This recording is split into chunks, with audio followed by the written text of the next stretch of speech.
What's up, everyone? Welcome to the IMDb Facebook Live. It's Sunday. Great companies to be spending it with. Mark Wahlberg, Michelle Williams, Sir Ridley Scott, talking about the new movie, All the Money in the World, out on Christmas Day. We're going to be taking questions from all over the world, fan questions, and diving deep into the experience right here. Guys, welcome. How you doing? Excellent. Good? Excellent. Wonderful. Wonderful. The first question we're going to take from Ireland, from Gareth O'Connor. He says, hi Ridley, how would you describe the film in one sentence? How about this? You start the sentence, you give us the middle bit, and you take it home at the end. How would you describe the movie? Well, this is a true story that took place in 1972. About a kidnapping. Mark, it's all on you. Of a 17-year-old boy who happened to be the grandfather, richest man in the world, J. Paul Getty. Amazing. Thanks for playing along.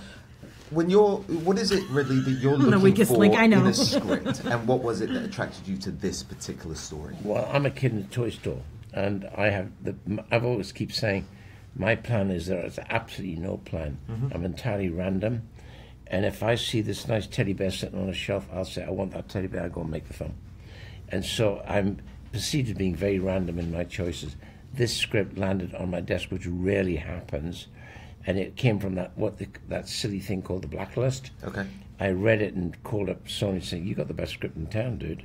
He said, what's it called? I said, it's called All the Money in the World. He said, I haven't read it. I said, so you should make it. But it belonged to a man called Dan Friedkin, who was my partner. That's how it got made. It's a very, very good script about it. And I always look for a play. It's like a 3-act play. It's a great play. Yeah. Next question is from Facebook fan Patty Belsito Pronti. Hey everyone, what attracted you to your roles? Let's start with Michelle. Gail Harris, or Gail Getty, such a multi-leveled character. At one point, soft as snow, and at another, tough as like a rusty nail.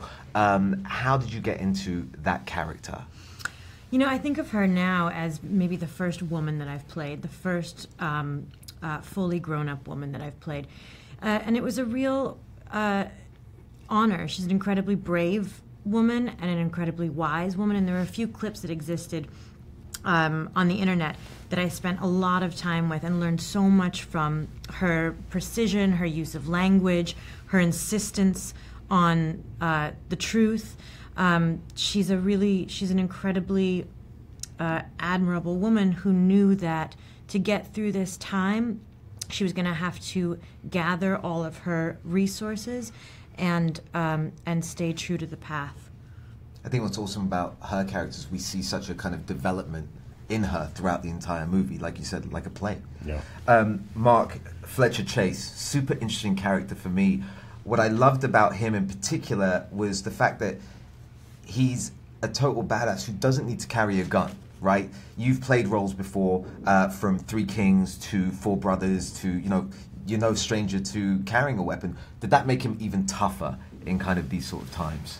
Yeah, well, he's much more of an intellectual. It's one of those things where when the idea came across my desk, it was the idea of working with Ridley, and I said absolutely. I wasn't really concerned what the part was, and then when I realized I get to play something extremely different, it was very appealing. But he's a guy who kind of is as good with his words as he is with his fists, and he's not that guy that needs to get physical unless absolutely necessary. So it was a nice change. Nice. From Facebook fan Tim Welliver here in the States. Mark, did you speak to any CIA operatives in preparation for your role? I didn't. It's funny because I'm actually dealing with a lot of CIA guys in the movie that I'm making now, but there was not a lot of information out there on Fletcher Chace. For a guy who was considered kind of like somebody interested in the spotlight, there was very little information out there. Actually, only research that I got was the information I got from Ridley. He made sure that everything that was written about him had kind of magically disappeared. He's a true secret agent. Well, I think he may be alive still in 91. Don't know for sure. I think he's alive. He doesn't come looking for him. He's not going to search. He's going to come back. You won't see him coming. Facebook fan Leonardo Martin Scaly from Brazil.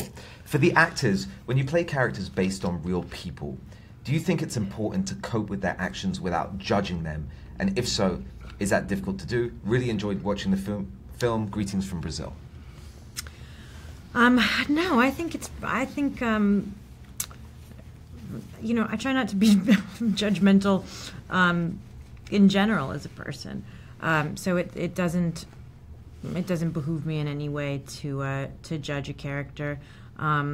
It's an inside job. You just sort of have to crawl inside of them and look at the world through their eyes.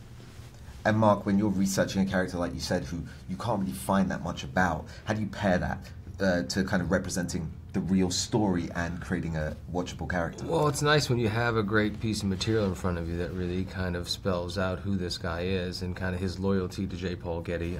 And as he kind of realizes and, the truth unfolds, he has to make some decisions on his own about where his loyalty lies and what the right thing to do is. So it's nice when you have a well-written screenplay to kind of Ridley, work from. You've always found great strength in filmmaking through strong female characters. Thelma and Louise, Jessica Chastain in The Martian, movies, even your '84 Apple commercial with the athlete. What brings you back to these strong female characters, and are they representative of women in your life? Yeah, it goes all the way back to my mum, who's a 4'11" time bomb. And she brought up three sturdy guys. Me, my brother, Tony Scott, filmmaker. Yeah, of course. And my brother was a captain, sea captain. He did South China Seas from 27 at his own command going up to Communist China. So whatever she did right. So from that, I've always had greatest respect for females. And do not cross the line. True that. From Facebook fan Ignacio Salgado Morada from Chile. Hi Ridley, I'm a big fan of your movies. How was the experience of reshooting Getty scenes in just 9 days? I was so curious when this story came out. I was like, how long from when you got the phone call being like, Houston, we've got a problem, to, okay, we're recasting, we're reshooting, and what was the kind of execution thought process? Well, I meant to say it was horrendously difficult and I lost sleep.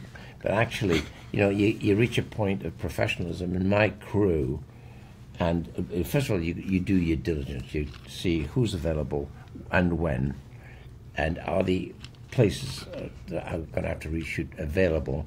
You put that together with my inordinately good team. Honestly, I knew within 36 hours where I was going to do it, and how I'd have to do it and where and when, really according to who was available and how. I remember when they told me that story and we reported on it, I was like, one of the only reasons they're saying yes to it is because you were directing. Yeah. And it's huge testament to the fact that you pushed the release date 3 days. Yeah, there's a lot of fucking, sorry.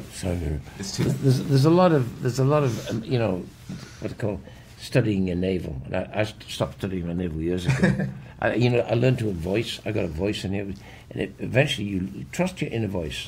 If you're sensible and you don't do too much rock and roll, listen to your inner voice and follow it. I listen to my inner voice and I just follow it. And mind you, sure. the 3 days was not a result of Ridley reshooting. Ridley could have moved the release date up a week. It still would have made the date. He is right, that good. A man like I was going to ask, as actors returning to kind of familiar scenes, did he change his directing style in any way to adapt to the situation, or it was just no? What they did was perfect. So now I've got to it sounds a terrible thing to say, but because I have to respect what Christopher would bring to it in himself. So I had to respect that. I said to Christopher, I don't suppose you ever want to watch what Kevin did. I don't think you should. And so he owns his own role. But within that, I didn't want to say to him, well, actually, our jigsaw puzzle is pretty perfect. So I'll be doing parts of you which will fit in nicely. What did Christopher Plummer bring to the role? Superlative charm, a glint, and mischief. He's mischievous. And it's what Kevin, without question, is cooler. But how to humor, listen, Kevin Spacey is a great actor, make no mistake about that. But he did a different Getty. The Getty that we now have is, I think, by definition of Christopher's character, innate inside him is a warmth, which never is quelled with however cruel the words are, but it makes the words that much more incisive and even tougher. Working with your two actors here, what was the scene, it could be the same or different for both of them, that you saw them working, you were like, they're good, they're great? Well, I knew they're good. Before I even call them, I know they're good. Yeah. So, and when I'm reading something, I listen to the voice because I'm reading, going, oh, Michelle Williams, oh, Margot, okay. And on the other two, I knew it was Kevin Spacey or Christopher, way back, because I got this in May, and I don't want to work with both of you. And I thought about immediately, why not? This is it. And so, and I knew I had a great piece of material, which is unusual for both of you. So that's always, everyone is always looking for different materials, isn't that right? Yeah. Something where you haven't tried to step before. Have you seen the movie, both of you yourselves, yet? No, not yet? I'm going to see it Monday night. Okay, awesome. There's, without spoiling too much, there's one scene in there with the ear. When I saw some of the posters, I was like, okay, the ear, I Googled the story. What was your reaction watching that movie? Because for me, I was like, whoa, that was pretty intense. Yeah, it's one of those things where you know it's coming, but you're still not really prepared for it. Was that a particularly fun scene for you to shoot? Because you really got all the way up in there. I do love a bit of violence. Right. Yeah. A question from Trinidad and Tobago, Chris Blade. Hey, Mark Wahlberg and Michelle. Great film. What would you say is the biggest challenge you faced, if any, while on set? Pasta and wine. Yeah, that was tough. Pasta and wine. That was really tough. Yeah, well, Ridley makes, as long as you're prepared, life is very easy on the set. I mean, we come to shoot, we're not rehearsing, and we have time to try things, and there's a bit of a discovery process, but you're there, and everybody's prepared, ready to go.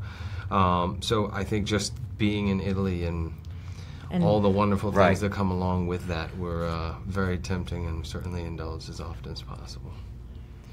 I thought a challenging scene where I was watching was when you're driving through the paparazzi because, you're in that heavy clutch car. Well, it's the first hydraulic car ever with hydraulics ever created, too. So it's a very sensitive clutch. And Michelle at one point was going to drive, but she was grateful that she didn't. I was going to say the other thing that would have been the hard. I can't drive stick.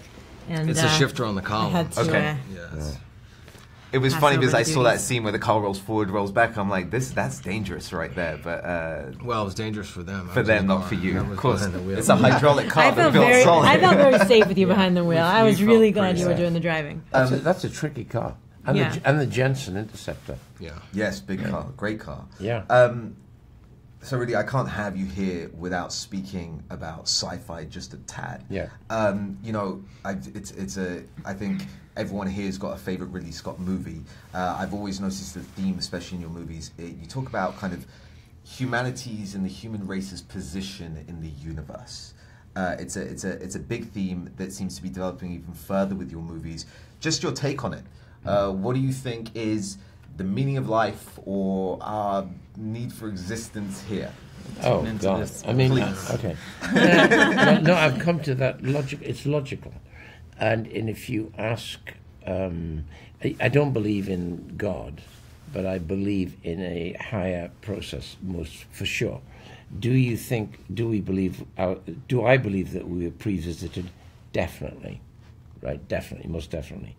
How does nothing happened here till 70,000 years ago? 70,000 years ago were that recent, right? And therefore, and I always got the thing off Kubrick's 2001. When you see the monolith is like a policing agency or an intelligence agency that will pass around through the universe. So it's a metaphor for superiority that we can't even comprehend. So when it lands one morning in a desert and an ape stares up at it and does that, touches it, and suddenly has a big idea, a massive idea, which is to pick up a shin bone, use it as a weapon, and kill the next piece of food. That's a bigger idea than, and also you go down the fact that, if you're going to Neanderthal has families, live in a cave, didn't know how to use fire, but natural things happen. So a thunderstorm brings down a tree, falls on a deer.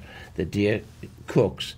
The Neanderthal smells meat, picks up the meat, charred meat, goes into his limestone cave where suddenly it's warm. The family all tear apart the meat, never had cooked meat before. And then in the night, one of the children picks up a bit of charcoal and starts drawing on the wall. Okay. So right there you have one massive quantum leap. Have you seen these cave drawings? Yes. They're unbelievable. So I think that's a touch from out there. Out there. Definitely. Okay. I had to ask. I'm buying it. Yeah. No, I just changed everything I thought to be true. Listen, Do you want to start a religion? Kind of, no, yeah, Do you it kind of want to makes start sense. something? Sound like Yeah, that. kind of I'm signing up. Yeah. I just want to say thank you so much for spending Sunday morning here with us and everyone that's watching at home. The movie All the Money in the World's out on Christmas Day. What a great present. Ridley Scott, Michelle Williams, Mark Wahlberg, thank you so much for being here. Best of luck with the movie and congratulations again on these awards. First of many, I'm sure.